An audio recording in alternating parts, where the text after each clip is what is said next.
Fighting has continued in Syria on the eve of the first parliamentary elections in 4 years. This footage purports to show government airstrikes hitting rebel-held areas in Homs province. Activists say barrel bombs were used in Talbiseh. 2 people were reported to have been killed and many injured. The self-proclaimed Islamic State has retaken a strategically important town near the Turkish border on the supply route to its territory in Aleppo province. An eruption of fighting in the region in the last fortnight marks the most serious challenge to a truce brokered by the US and Russia.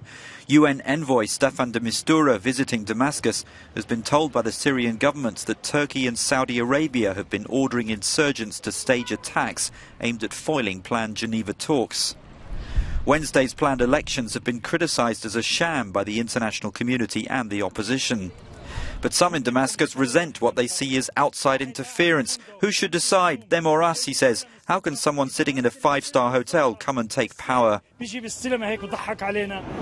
All candidates in the election are said to be pro-government, and the votes being held only in state-held areas, not in those controlled by rebels or ISIL.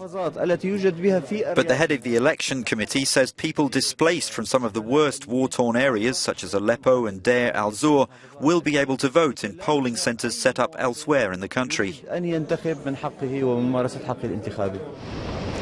Video from the UN's World Food Programme shows relief supplies being dropped on Deir al-Zur, the first such aid for over 2 years to reach the city, which is besieged by ISIL.